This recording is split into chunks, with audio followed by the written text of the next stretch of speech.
So yesterday you learned how to convert back and forth between decimal and binary.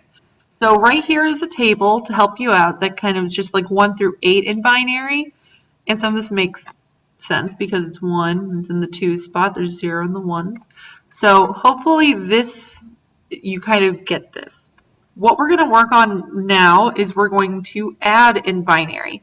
So if we said we want to add 2 to 4, it should give us 6. So, and all these ones and all the zeros in the front, you don't need that. Those are really just placeholders. So I do like my numbers to match. So I'm going to make sure I have it this way. So that's 2 plus 4.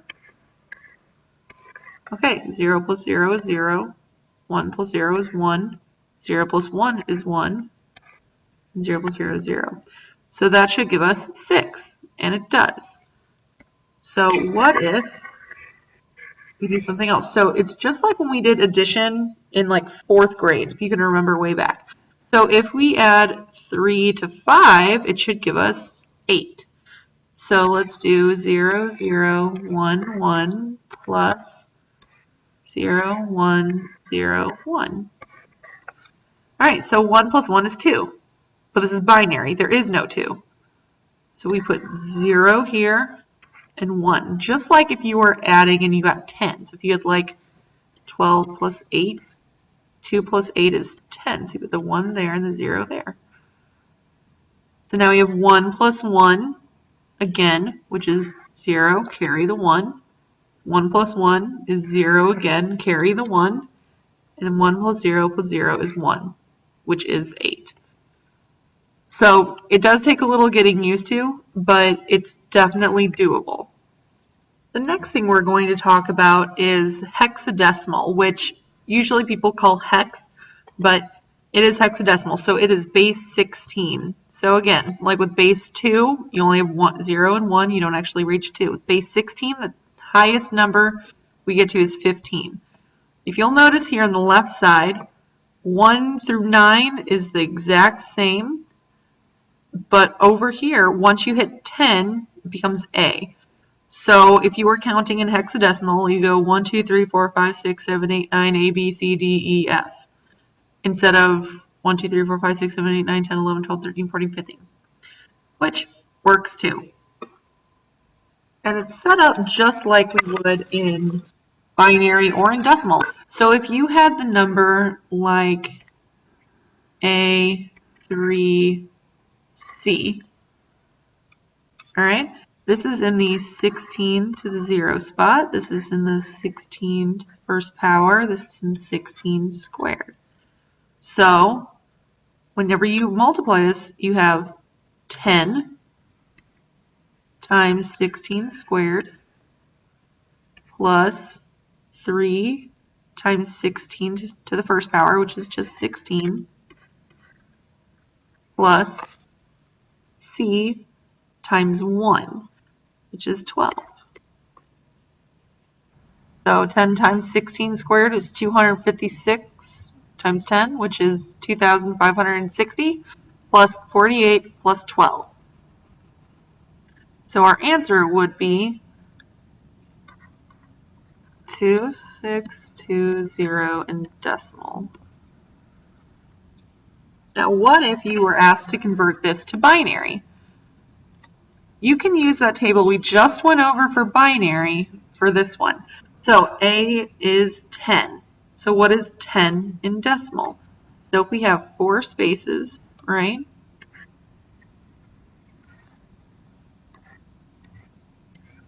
So what we're saying is if we had 4 spaces and we had 1, 1, 1, 1, 1 plus 2 plus 4 plus 8 adds up to 15.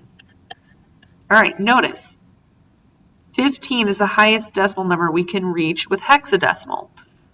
So this means we can actually not cheat the system, but kind of cheat the system a little bit.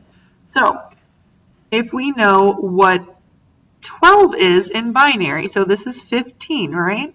So we need 3 less. We need an 8 and we need a 4, 0 2s and 0 1s. So C is 1 1 0 0. 3 is 0, 0, 1, 1.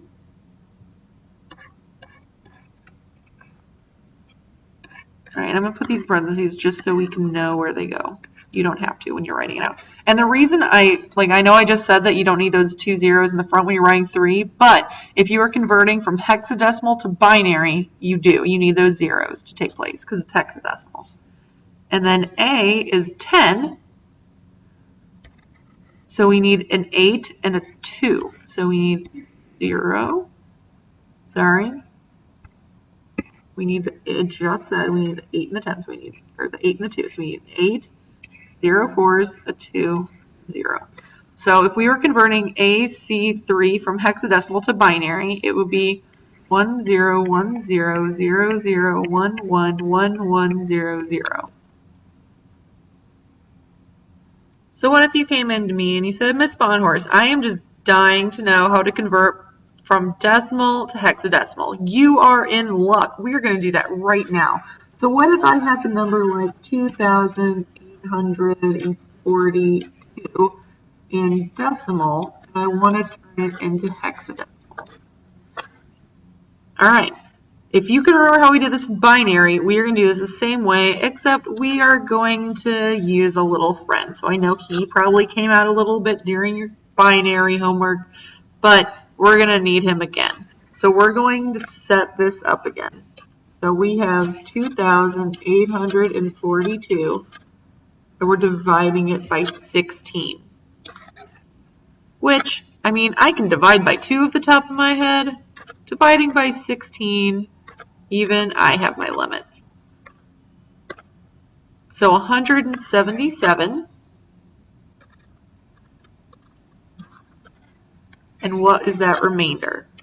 So 177 times 16 is 2832 minus 2842 gives us 10. So this first result is remainder 10. And remember, in hexadecimal, 10 is not 10, it's really A. Okay, 177 divided by 16, which I can do that at the top of my head, but let's say I can't. 16 gives us 11. And then we need to know the remainder.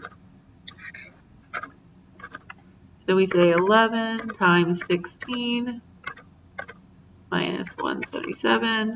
So remainder 1. 1 is 1 in hexadecimal. 11 divided by 16 is going to give us 0, remainder 11. And remember, it's not really 11, it is B. So we read up, so our answer is B1A.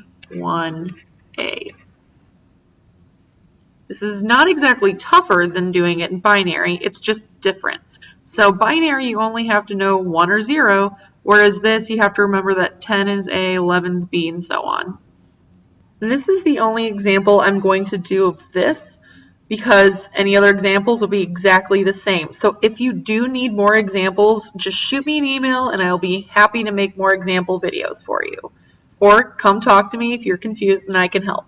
The last one I'm going to talk to you about is octal, which is base 8. So say we have a number like 443, there we go, and we say that is octal. We need to go to decimal. So octal is 8 to the 0 power, 8 to the 1 power, and so forth and so on. So this would be 4 times 8 plus 3 times 1. So this would give us 35. If we had like 1025 in octal, and remember with base octal you won't ever find an 8, it's all numbers up to 8. So it would be like 1, 8, 64, and 512. So it would be 1 times 512.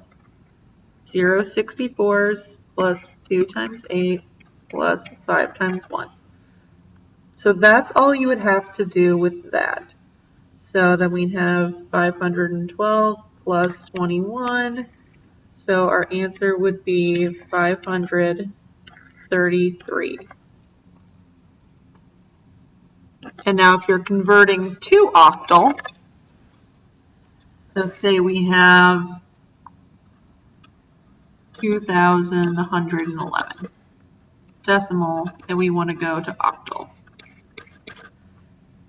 All right, we do the same thing, and I even have my little calculator buddy ready, stand by. So we take 2,111 divided by 8, which gives us 263. Remainder, let's find out our remainder. 63 times 8, 2104 minus that, so we have 7, so remainder 7. 263 divided by 8 gives us 32. Remainder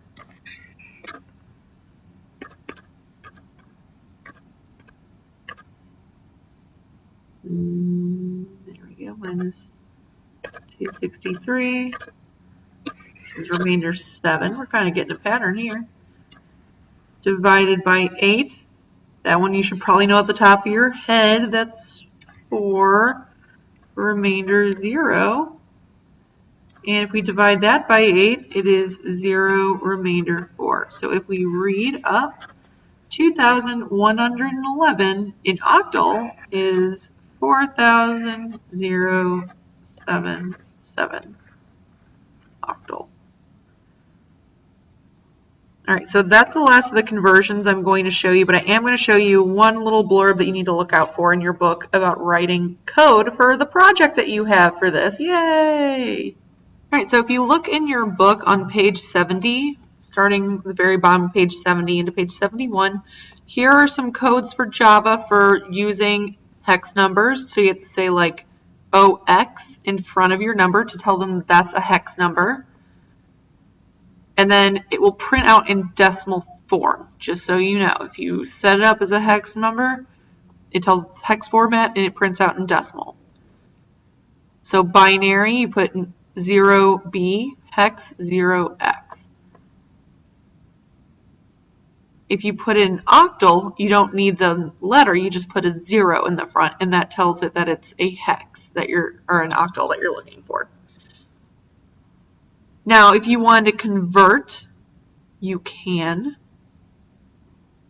Here's a couple of examples right here for how to convert a decimal to a hex, how to convert decimal to binary, and how to convert decimal into octal. So you're going to need these for doing your project. So if you scroll down to page 72, you are going to construct this table using a for loop. You also have some questions to do for this. So you got a little bit of work ahead of you, but I know you can do it. Please let me know if you have any questions. I know this stuff can get a little tricky if you let it go. So please, please, please ask for help if you need it.